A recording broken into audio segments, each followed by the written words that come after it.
Hello and welcome to the 4th edition of UTA Spotlight Fall 2016. I'm Daniela Ruiz. And I'm Sierra Anderson. Thank you for joining us. Today we'll be looking at the life of Frida Kahlo based on a theater production. And we'll talk to students to see how they feel about the Rangers ballpark. As well, we'll be looking into the lifelong journey of a tennis player. So follow us around campus.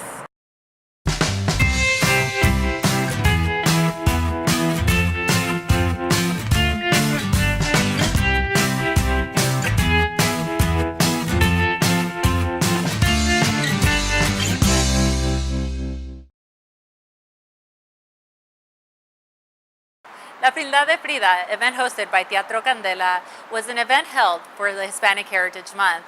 Based on the life and fictional diary of Kahlo, Kristen Guardado has us the story. UT Arlington's Multicultural Affairs and the Center for Mexican American Studies hosted this past Thursday La Fridal de Frida, a theater production based on the diary of Kahlo's life and revolutionary desires. The production took place as part of the annual SEMA Speaker Series, whose theme this year is Reimagining Boundaries and Gender Identities in the Americas, and Frida Kahlo's legacy was the perfect fit. So she transformed her pain into a creative, inspiration.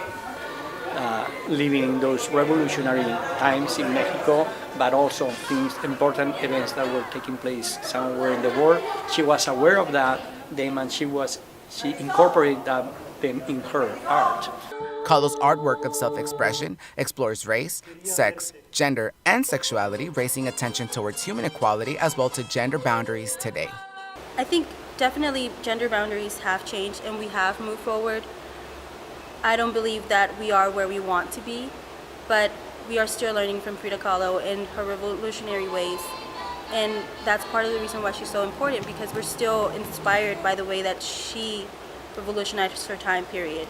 And we're using her as an example to revolutionize our time period and to move forward and to get where we want to be with gender roles and gender equality. Christian Guardado, UTA News. CMA Speaker Series are held throughout the whole year. Something big may be coming to Arlington. Again, with plans for a new $1 billion stadium that would feature a retractable roof and air conditioning, the new Texas Rangers Stadium would first have to pass a vote to begin construction.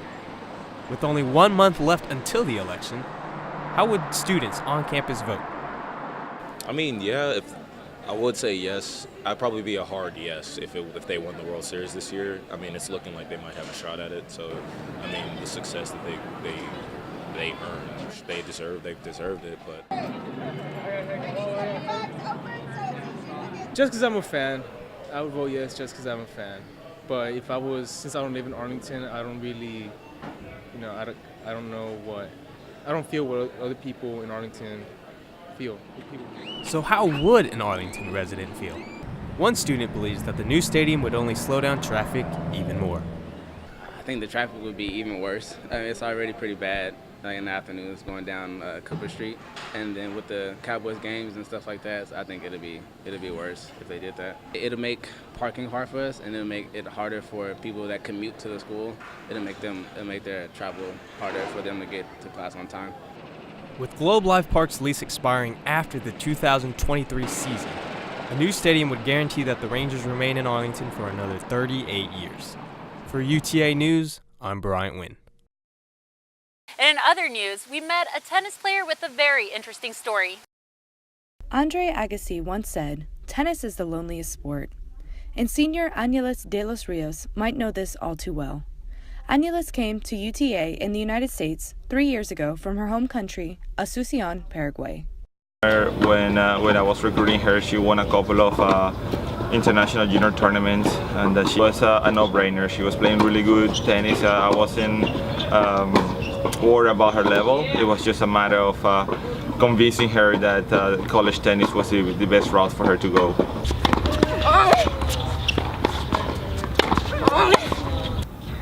So I started school in Paraguay. I went there for 3 months, and then I do not know how Diego convinced me to come here, so I told him that I didn't want it to be alone. So I brought my friend Astrid here with me, and that really helped me, so I'm really glad I made that decision. So we live like 5 minutes from each other. We used to practice in the same place, in the same club. So and she was the one to contact Diego, and that way I came here. We were practicing together. She didn't want to come alone. I didn't want to come alone too because it was kind of like a new experience. So I contacted her. We were playing some doubles tournaments together too. So it was really exciting. I like that it's a completely new experience and it helps me mature a lot. I have to do everything by myself. Before it wasn't like that. My parents did everything for me. So I guess this was such a big step for me to like being a new person and completely be independent now. So I think that's pretty cool, having my own friends, having my own lifestyle. Of course, I had some up and downs. I miss my family, I miss my friends. Culture sometimes is different, but everybody's being so supportive. I love my team.